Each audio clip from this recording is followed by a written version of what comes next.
नमस्कार, एक बार फिर से हार्दिक स्वागत आपके अपने YouTube चैनल सनी एजुकेशन पर। हमने जो विज्ञान के महत्वपूर्ण प्रश्नों की टेस्ट सीरीज शुरू की थी उसके अब तक 14 वीडियो आ चुके हैं। आज का 15 नंबर वीडियो आगामी परीक्षा के लिए बहुत ही महत्वपूर्ण होने वाला है, इसलिए वीडियो को पूरा देखें। यदि वीडियो पसंद आता है तो अपने मित्रों में इसे ज़्यादा से ज़्यादा शेयर करें। तो शुरू करते हैं। आज का पहला प्रश्न हमारे पास निम्न में से सुमेलित नहीं है। एक तरफ राशि दी हुई है, दूसरी तरफ उनके प्रकार दिए हुए हैं। बल, पहला ऑप्शन है बल सदिश राशि, बिल्कुल सही है। जो बल होता है वो सदिश राशि होता है। उसके बाद में वेग सदिश राशि, ये भी बिल्कुल सही है। उसके बाद में विस्थापन सदिश राशि, ये भी बिल्कुल सही है। उसके बाद में संवेग आदिश राशि, ये गलत है क्योंकि जो संवेग होता है वो सदिश राशि होता है और यहाँ पे आदिश राशि लिखा हुआ है।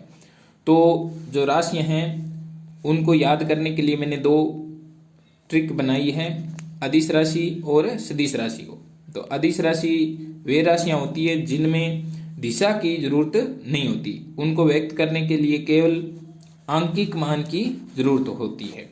और सदिश राशि वे होती है जिनमें आंकिक मान के साथ साथ दिशा की भी जरूरत होती है।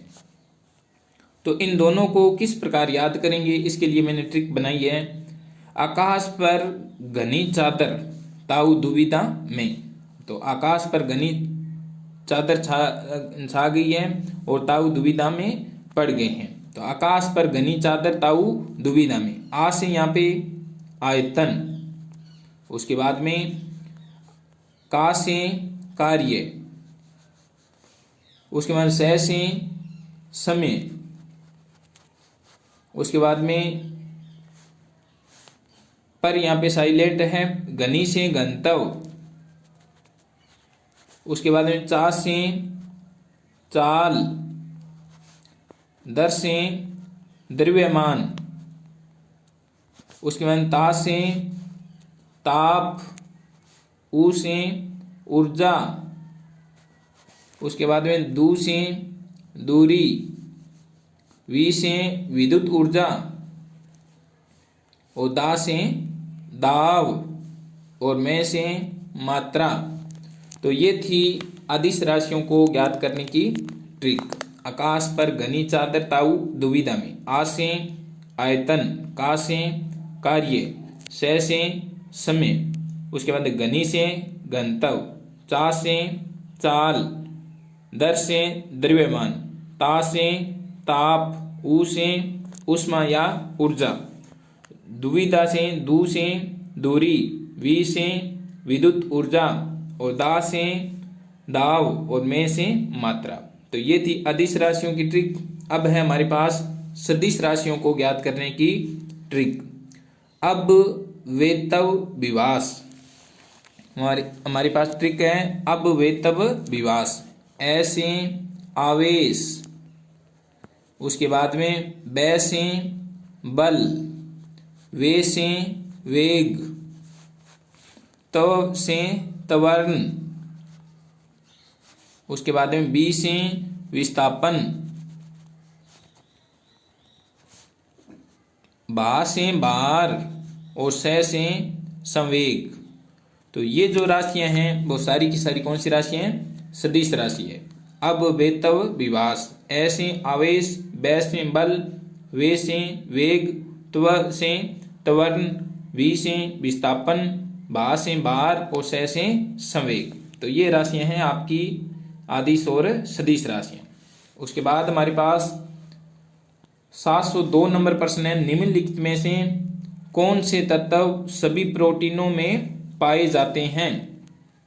तो निम्न में से कौन से तत्व सभी प्रोटीनों में पाए जाते हैं? एक नंबर ऑप्शन हमारे पास कार्बन, हाइड्रोजन, नाइट्रोजन, ऑक्सीजन या उपयुक्त सभी। तो जो ऊपर सभी के जो कार्बन प्लस में, हाइड्रोजन प्लस में, नाइट्रोजन प्लस में ऑक्सीजन, ये सारे के सारे तत्व किस में पाए जाते हैं? प्रोटीनों में पाए जाते हैं। तो इसका एफ नंबर ऑप्शन सही हो जाएगा। उसके बाद में हमारे पास 703 नंबर प्रश्न है। निम्नलिखित में से सुमेलित नहीं है। कौन सा सुमेलित नहीं है? अदरक, राइजोम बिल्कुल सही है। केसर बीज, ये गलत है। केसर है वो बीज से प्राप्त नहीं होती। तो हमें यही देखना था कि सुमेलित नहीं है। अफीम की डूडी से ये सुमेलित है। सन जो होता है वो तना से प्राप्त होता है। तो जो ब नंबर है केसर वो बीज से प्राप्त नहीं होती। उसके बाद में हमारे पास 704 नंबर प्रश्न, फलीदार पौधों की जड़ों में उपस्थित गांठों में पाए जाने वाले नाइट्रोजन स्थिरीकरण जीवाणु रहते हैं। तो नाइट्रोजनी जो स्थिरीकरण करते हैं फलीदार पौधों की जड़ों में पाए जाते हैं, जो किस रूप में रहते हैं? मर्तजीवी के रूप में, परजीवी के रूप में, सहजीवी के रूप में या प्रोटोजोआ के रूप में। तो किस रूप में रहते हैं? वो सहजीवी के रूप में रहते हैं। तो इसमें 3 नंबर ऑप्शन हमारा हो जाएगा। उसके बाद में हमारे पास 705 नंबर प्रश्न, लाल मिर्च तीखी होती है क्योंकि उसमें उपस्थित होता है। तो लाल मिर्च जो तीखी होती है किस कारण होती है? ऑप्शन हमारे पास रिसिन, कैप्सिन, केरोटीन, कैप्सिओल। तो इनमें से जो 2 नंबर ऑप्शन है हमारे पास कैप्सिन, उसके कारण लाल मिर्च क्या होती है? थोड़ी तीखी होती है। उसके बाद में हमारे पास बहुत ही अच्छा प्रश्न है 706 नंबर प्रश्न है, आर्किविक्टेरिया के एक समूह को किसके उत्पादन के लिए उपयोग में लाया जाता है? जो आर्किविक्टेरिया होता है उसको एक समूह को किसके उत्पादन के लिए उपयोग में लाया जाता है? तो हमारे पास ऑप्शन है एथेन के, मेथेन के, अम्ल के या एल्कोहल के। तो इनमें से जो 2 नंबर ऑप्शन है मेथेन, तो मेथेन के उत्पादन के लिए आर्किविक्टेरिया के एक समूह को काम में लिया जाता है।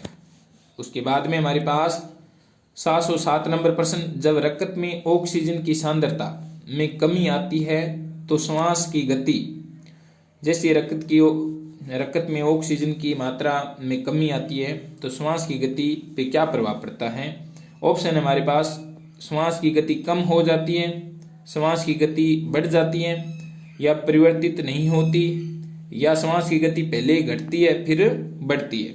तो इनमें से जो 2 नंबर ऑप्शन है श्वास की गति बढ़ जाती है यदि उसमें ऑक्सीजन की सांद्रता कम हो जाए तो। उसके बाद में हमारे पास 708 नंबर प्रश्न है, निम्न में से किस पौधे का प्रयोग पीलिया के उपचार में होता है? जो पीलिया रोग होता है उसके उपचार में किसका उपयोग होता है? ऑप्शन है हमारे पास सिसम, क्रूटोलेरिया, जनसिया या एक्लिप्टा। तो पीलिया के उपचार में किसका उपयोग किया जाता है? एक्लिप्टा का उपयोग किया जाता है। उसके बाद में हमारे पास 709 नंबर प्रश्न है, यदि एक व्यक्ति केवल दूध, अंडे एवं रोटी का आहार करता है तो उसको रोग हो सकता है। तो यदि व्यक्ति केवल दूध, अंडे और रोटी खाता है तो उसको कौन सा रोग होने की संभावना रहती है? ऑप्शन है हमारे पास सकर्वी, रिकेट्स, रतौंधी, मेरास्मस। तो उसको कौन सा रोग होने की संभावना अधिक रहती है? सकर्वी रोग होने की अधिक संभावना रहती है। उसके बाद में हमारे पास 710 नंबर प्रश्न, पौधों द्वारा ली गई विकिरण ऊर्जा निम्नलिखित परिणाम देती है। तो पौधे जो विकिरण ऊर्जा होती है सूर्य की प्रकाश को ग्रहण करते हैं उसके द्वारा कौन सी घटना उनमें होती है? ऑप्शन हमारे पास जल का प्रकाशिक अपघटन, क्लोरोफिल का ऑक्सीकरण, ऑक्सीजन का अपचयन, कार्बन डाइऑक्साइड का ऑक्सीकरण। तो इनमें से जो विकिरण ऊर्जा है वो जल का प्रकाशिक अपघटन करती है।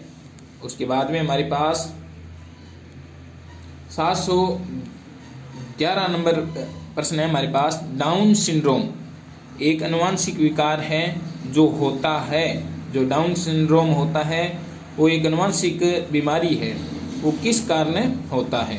तो ऑप्शन हमारे पास गुणसूत्रों की संख्या में परिवर्तन के कारण, गुणसूत्र की संरचना में परिवर्तन के कारण, डीएनए की संरचना में परिवर्तन के कारण या आरएनए की संरचना में परिवर्तन के कारण। तो इनमें से ये डाउन जो सिंड्रोम होता है वो आनुवंशिक रोग होता है। इसमें गुणसूत्रों की संख्या में वृद्धि हो जाती है।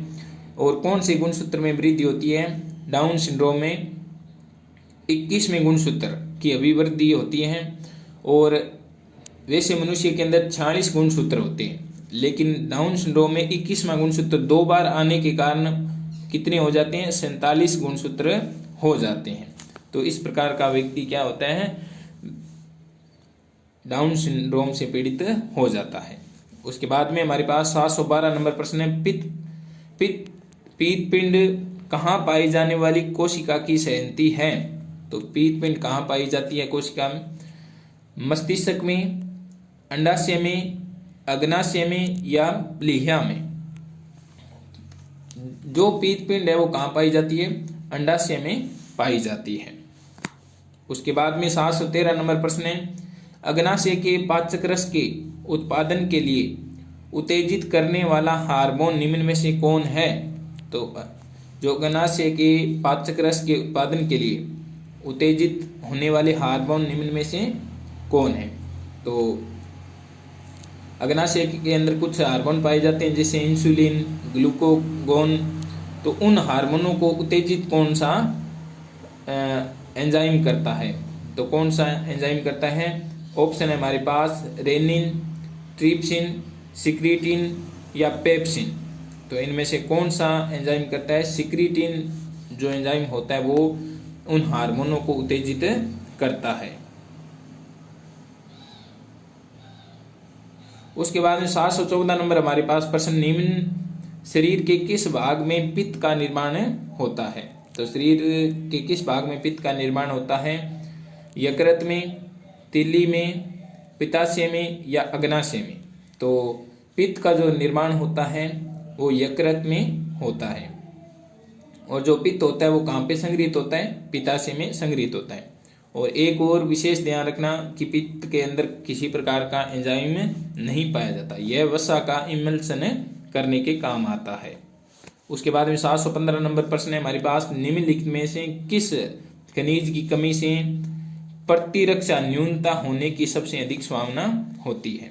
तो प्रतिरक्षा न्यूनता होने की सबसे अधिक संभावना किस खनिज की कमी से होती है? ऑप्शन है हमारे पास कैल्शियम, जस्ता, लेड या तांबा। तो प्रतिरक्षा न्यूनता जस्ते की वजह से होती है। उसके बाद में 716 नंबर प्रश्न है, हल्दी के किस भाग में हल्दी पाउडर प्राप्त किया जाता है? तो हल्दी के किस भाग से हल्दी पाउडर प्राप्त किया जाता है? ऑप्शन है हमारे पास मूल से, फल से, बीज से या प्रकंद से। तो हल्दी जो प्राप्त की जाती है हल्दी के पौधे के प्रकंद भाग से प्राप्त की जाती है। उसके बाद में हमारे पास 717 नंबर प्रश्न है, धमनी व शिराओं सहित रक्त परिसंचरण तंत्र का अध्ययन विज्ञान की कौन सी शाखाओं में किया जाता है या कौन सी शाखा में किया जाता है? तो ऑप्शन है हमारे पास हिमेटोलॉजी, एंजियोलॉजी, मायोलॉजी या ओंकोलॉजी। तो जो धमनी और शिराएं होती हैं और रक्त परिसंचरण होता है उसका जिस विज्ञान की शाखा में अध्ययन किया जाता है उसका नाम है एंजियोलॉजी। तो 2 नंबर ऑप्शन है सही हो जाएगा। उसके बाद में हमारे पास 718 नंबर प्रश्न है, एंजियोलॉजी का जनक किसे माना जाता है? तो एंजियोलॉजी का जनक किसे माना जाता है? ऑप्शन है कार्ल लैंडस्टीनर, बिन्नर, विलियम हार्वे या रॉबर्ट हुक। तो इनमें से जो विलियम हार्वे थे उनको एंजियोलॉजी का जनक माना जाता है। उसके बाद में हमारे पास 719 नंबर प्रश्न है, रक्त का अध्ययन किया जाता है, जो रक्त होता है उसका अध्ययन कौन सी शाखा में किया जाता है? फाइकोलॉजी में, माइकोलॉजी में, हेमेटोलॉजी में या इकोलॉजी में? तो उसका अध्ययन किस में किया जाता है? रक्त का हेमेटोलॉजी में किया जाता है। 720 नंबर हमारे पास प्रश्न है, एक सामान्य व्यक्ति में रुधिर की मात्रा होती है। तो सामान्य व्यक्ति में रुधिर कितना होता है? 5 लीटर रुधिर होता है। उसके बाद में हमारे पास 721 नंबर प्रश्न, किसी व्यक्ति में रुधिर की मात्रा उसकी कुल भार की लगभग होती है।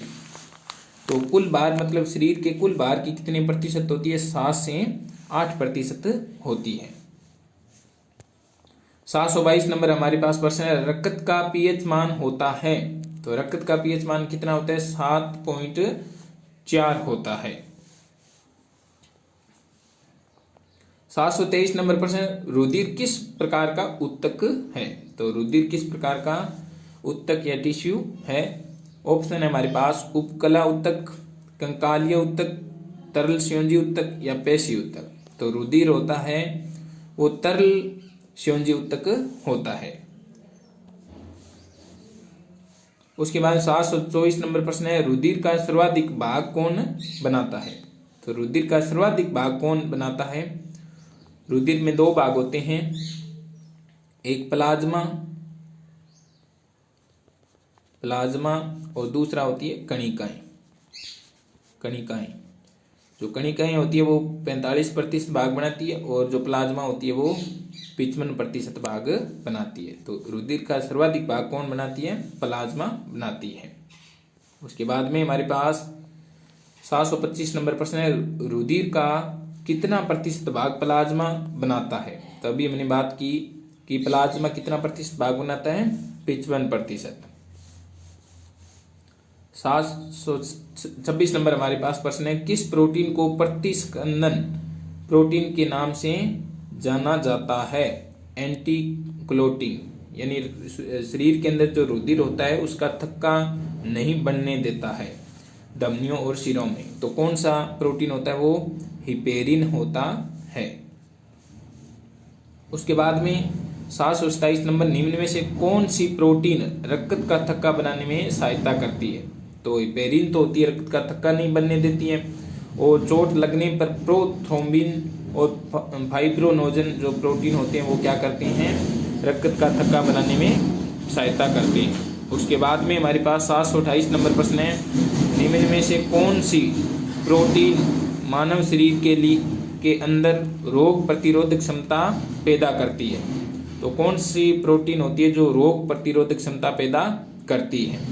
तो हमारे पास ऑप्शन एल्ब्यूमिन, ग्लोब्यूलिन, हिपेरिन या ग्लोबिन।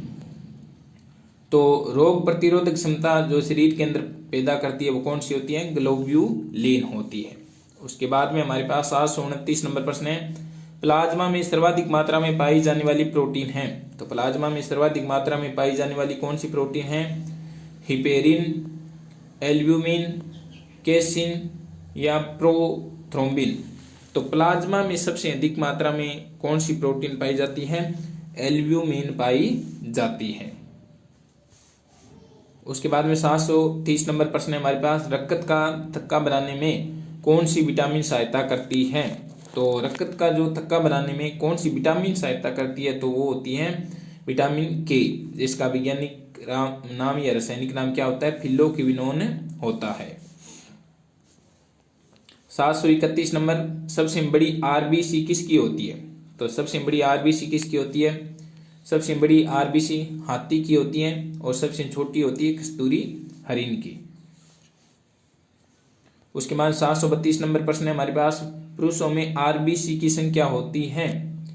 तो पुरुषों में आरबीसी की संख्या कितनी होती है? 5 मिलियन के लगभग होती है। 733 नंबर प्रश्न है हमारे पास, मनुष्य की आरबीसी का जीवन काल होता है? तो मनुष्य की आरबीसी का जीवन काल कितना होता है? 120 दिन होता है।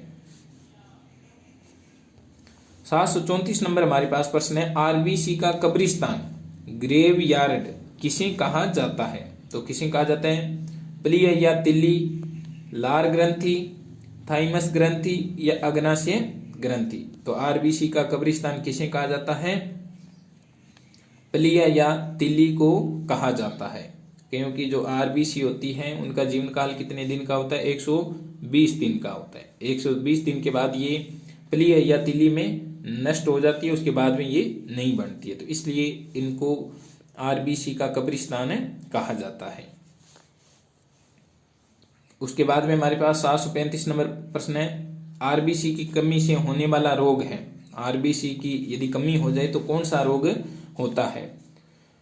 पॉलीसाइथेमिया, एनीमिया, ल्यूकोमिया या ल्यूकोपीनिया। तो आरबीसी की कमी से कौन सा रोग हो जाता है? एनीमिया रोग हो जाता है। उसके बाद में हमारे पास 736 नंबर प्रश्न है, हीमोग्लोबिन क्या है? बहुत ही अच्छा प्रश्न है। हीमोग्लोबिन क्या है? एक प्रकार का प्रोटीन, स्वसंवर्धक, दोनों या एंटीजन। तो इसमें क्या है, हीमोग्लोबिन जो होता है वो प्रोटीन भी होता है और स्वसंवर्धक का भी काम करता है। तो यह दोनों ऑप्शन हो जाएगा।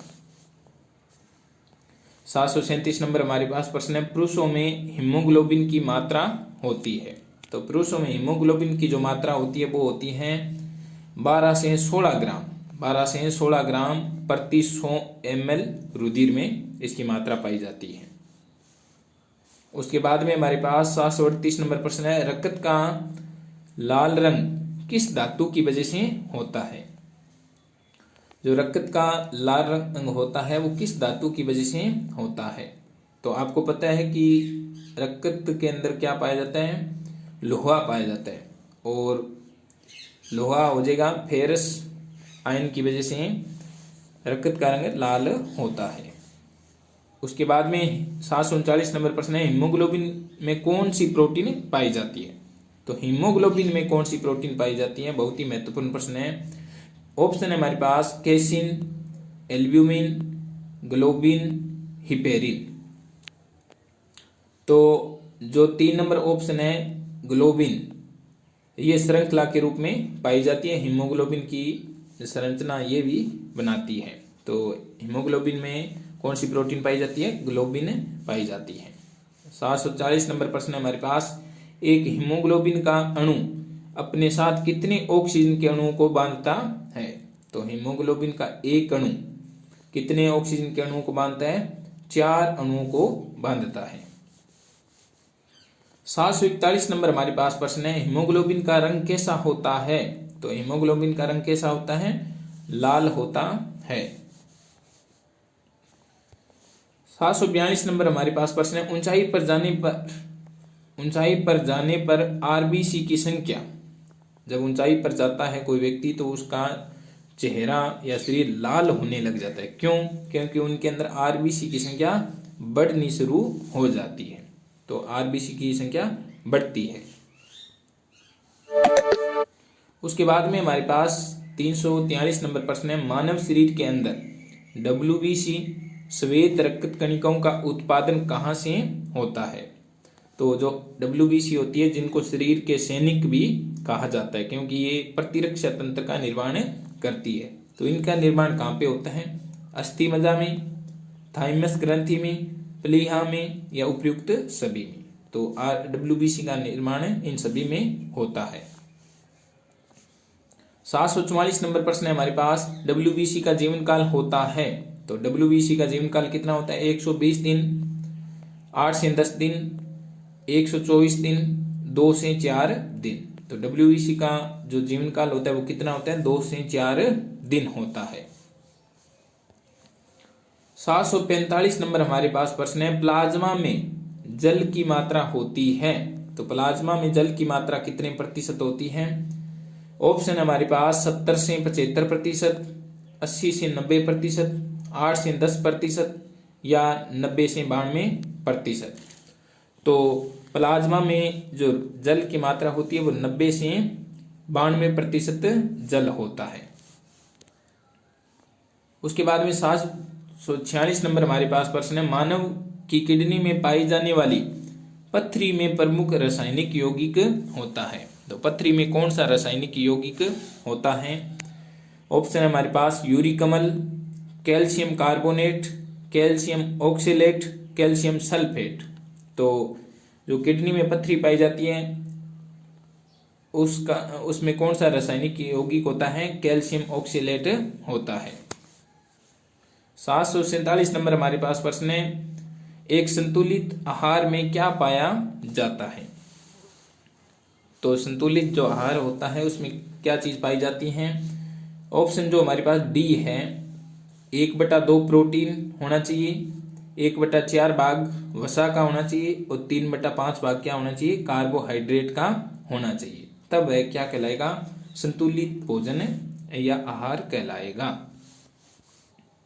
उसके बाद में हमारे पास 748 नंबर प्रश्न है, शिकार या बाधाओं का पता लगाने के लिए चमगादड़ और डॉल्फिन किस परिघटना का प्रयोग करते हैं? शिकार या बाधाओं का पता लगाने के लिए चमगादड़ या डॉल्फिन किस परिघटना का प्रयोग करती है? ऑप्शन है हमारे पास ध्वनि का अपवर्तन, ध्वनि का प्रकीर्णन, ध्वनि का वर्ण व्यवस्था या प्रतिध्वनि का निर्धारण। तो किस वजह से उनको शिकार या बाधाओं का पता लगता है? प्रतिध्वनि निर्धारण के कारण। उसके बाद में हमारे पास 749 नंबर प्रश्न है, मानव रुधिर यदि अम्लीय हो जाए तो क्या होगा? जो मानव का रुधिर है वो यदि अम्लीय हो जाए तो क्या होगा?